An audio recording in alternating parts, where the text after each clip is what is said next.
मित्रांनो, लग्नाची बेडी या आजच्या भागामध्ये सिंधूने मधूचे जे काही कारस्थान केलेले असते ते पुराव्यासकट सर्वांना सांगितलेले असते। तर राजश्री म्हणत असते की आता मधू काय बोलणार, कारण सर्व तिचे हे पाप पुराव्यासकट सिद्ध झालेले आहे। काकू म्हणत असते की राणी जे काय आहे ते लवकर बोल। रत्नाकर म्हणत असतो की राणी आता इथून पुढे धक्के सहन करण्याची आता आमच्यामध्ये ताकद राहिलेली नाही, त्यामुळे तुला जे काही सांगायचे ते लवकर सांग।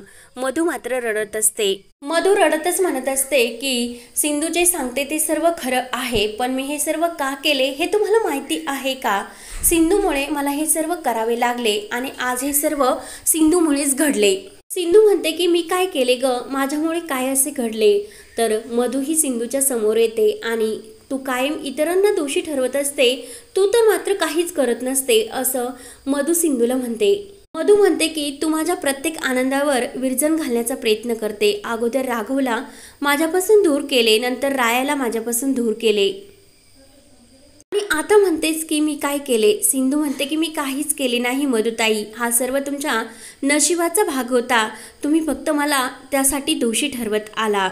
राजश्री म्हणते की अगं मधू हे सर्व काय आहे? तू तिचा रागराग करत होती हे मान्य आहे, पण तू तिचा जीव सुद्धा घेण्याचा प्रयत्न केला। कोणत्या पातळीला जाऊन पोहोचली तू आणि कशासाठी करते तू हे सर्व?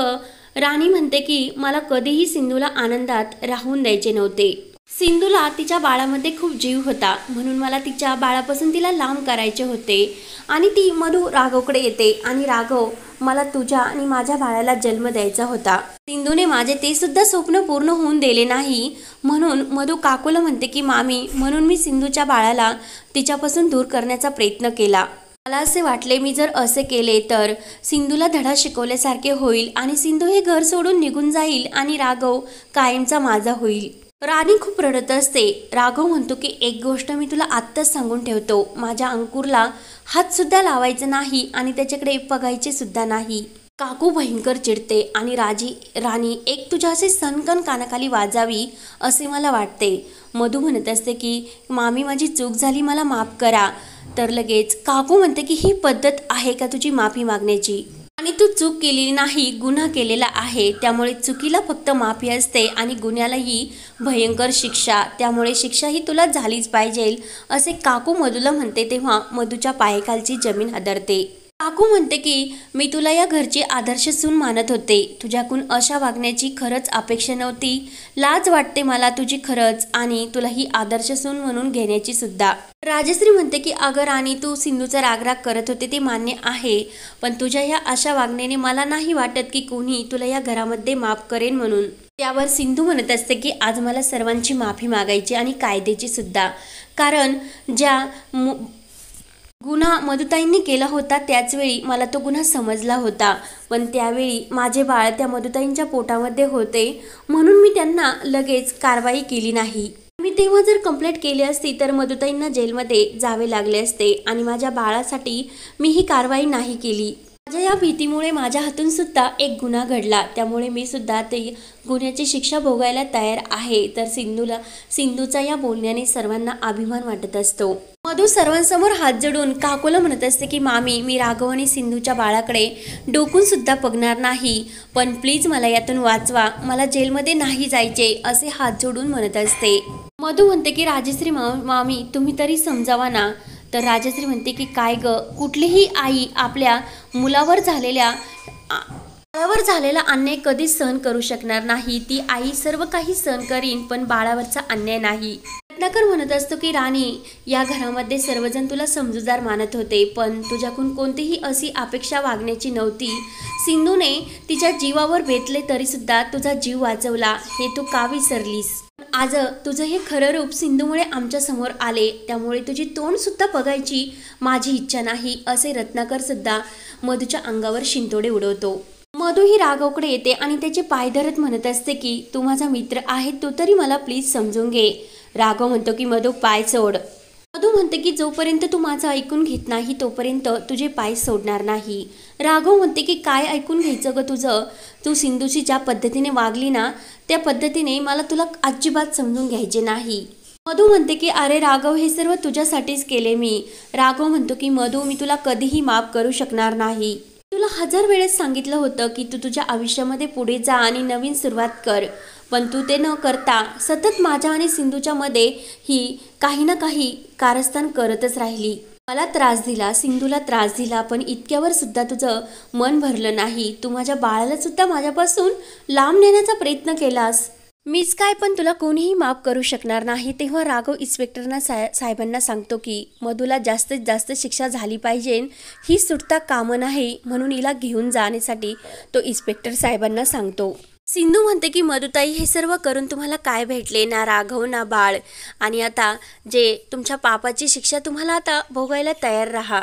इथून पुढे माझ्या आणि माझ्या बाळाच्या मध्ये कधीही येण्याचा प्रयत्न सुद्धा करू नका. तेव्हा सिंधू सुद्धा इन्स्पेक्टर साहेबांना मधूला घेऊन जाण्यासाठी सांगते. पोलीस हे मधूला धरून तेथून घेऊन जातात. तर घरातील सर्वांना खूप टेन्शन आलेले असते आणि सर्वजण आपापल्या रूममध्ये निघून जातात. काकूला मात्र खूप मोठासा शॉक बसतो. त्यानंतर इकडे मधूला जेलमध्ये आणल्यानंतर तिला तिची आई भेटण्यासाठी आलेली असते आणि ती इन्स्पेक्टर साहेब ही मधूला धरून घेऊन येत असते आणि मधू विचारते की कोण आले मला भेटण्यासाठी? तर तेथे काही गुन्हेगार बायका असतात, त्या मधूची खूप उडवत असतात. मधूला बघून म्हणत असतात की कोण ग ही सुंदरी, आणि इनी कुणाचे तरी बाळ चोरले म्हणून तिला अटक करण्यात आली. त्यातील एक बाई दुसऱ्या बाईला म्हणते की आपण आजपर्यंत किती चोऱ्या केल्या, गुन्हे केल्या, पण एका आईपासून तिचे बाळ कधीही चोरले नाही. हा खरंच खूप मोठा पाप आहे. नक्कीच ही कुठल्या तरी गँगमधली वाटते. तर त्यातील एक बाई म्हणते की अगं, तोडबदून बघून ही तर मोठ्या घरातली वाटते, पण वागणं बघ ना, हिचं किती नीच माणसासारखं आहे ते, म्हणून मधूची छीछी करून उडवत असतात. राणीला खूप वाईट वाटते. तेवढ्यात विभावरी येते आणि विभावरीला बघून राणी तिच्या मिठीत रडू लागते आणि मम्मा, खरंच तुम्हाला इथून घेऊन चल, खरंच मी खूप चुकले, असं ती तिच्या मम्माला म्हणू लागते. विभावरी म्हणते की मी तुला किती वेळेस सांगितले, समजावले की बेकायदेशीर कामं करू नको, तू माझं काही एक ऐकले नाही. आता मी खरंच तुझी मदत करू शकत नाही. मधू म्हणत असते की मम्मा प्लीज असे बोलू नको. मधू म्हणते की मी खरंच चुकले, मला माफ कर आई, पण तू जर मला यातून वाचवले नाही तर दुसरे कोण वाचवणार ग? तर मधूची आई म्हणत असते की अगं, तू जर चुका केल्या असते तर मी तुला माफ केले असते, पण तू हा तर गुन्हा केलेला आहे आणि या गुन्ह्याची शिक्षा कधीही माफ होणारी नसते ग बाळा. आई म्हणते की मी तुला माफ केले असते ग, पण तू एका आईपासून तिचे बाळ वेगळं करण्याचा प्रयत्न केला.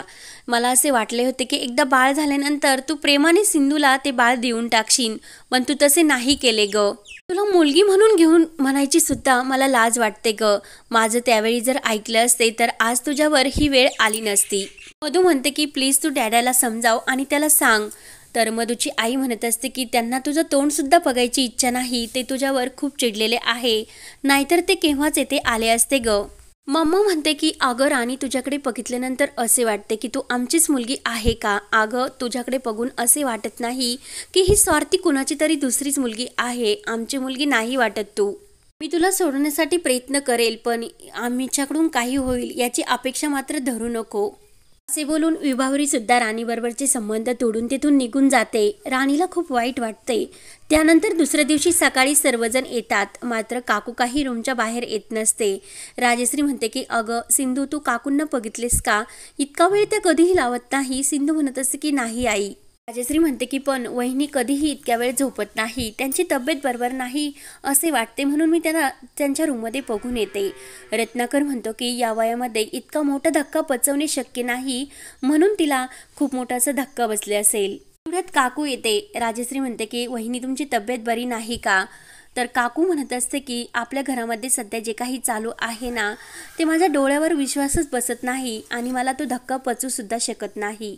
सर्वांच्या डोक्यात मधूच्या वागण्याचाच विचार चालू असतो. ऋतुराज सुद्धा म्हणतो की तिने बाळाला जन्म दिला, मग कोणती आई आपल्या बाळाला घरापासून लांब नेण्याचा प्रयत्न करतेस? मधू खूप चुकीची वागली. सिंधू म्हणते की ते महत्त्वाचं नाही बाबा, त्यांनी जी केली ती चूक नव्हती, त्यांनी जो केला तो गुन्हा होता, म्हणून त्या गुन्ह्याची शिक्षा त्यांना मिळायलाच हवी. तेवढ्यात विभावरीही तेथे आलेली असते. विभावरी येऊन सिंधूपुढे हात जोडते. सिंधू, तू खरंच खूप मोठ्या मनाची आहे. मधू तुझ्याबरोबर इतकं घाण वागली तरीसुद्धा तू तिला जीवदान दिले, आणि आता फक्त एकच गोष्ट कर की मधूची कंप्लेंट मागे घे आणि तिला यातून सोडव. म्हणून विभावरी सिंधूपुढे हात पसरते. तिची यातून सुटका झाल्यानंतर मी तिला लांब कुठेतरी घेऊन जाईन. तुझ्या बाळावर तिची सावलीसुद्धा पडून देणार नाही. विभावरी ही काकूच्या पाया पडण्यासाठी लागते, तर काकू म्हणते की आओ विभावरी ताई प्लीज असे करू नका, आणि सिंधूला म्हणते की सिंधू बघ ना ग यांची अवस्था कशी झाली, एकदा तरी यांच्या मनाचा विचार कर. मधू खरंच खूप चुकीची वागली, पण ती सुद्धा या कुटुंबाचा भाग आहे ना. राणीने सुद्धा सिंधू तुझा जीव वाचवलाच आहे ना. सिंधू म्हणते की राणींनी एकदा माझा जीव वाचवला म्हणून त्यांच्या 100 गुन्ह्यांना मी माफ करू शकत तर नाही ना. मी ते कंप्लेंट मागे घेऊ शकत नाही. तर हा भाग येथे संपतो. पुढील भागामध्ये सिंधू आपल्या बाळासाठी काय निर्णय घेणार असते आणि राघवने मधूला हे सोडवायचे ठरवलेले असते. तर सिंधू आता आपल्या बाळाला घरातून घेऊन जाणार का हे पाहण्यासाठी आपल्या चॅनलला नक्की सबस्क्राईब करत राहा. धन्यवाद.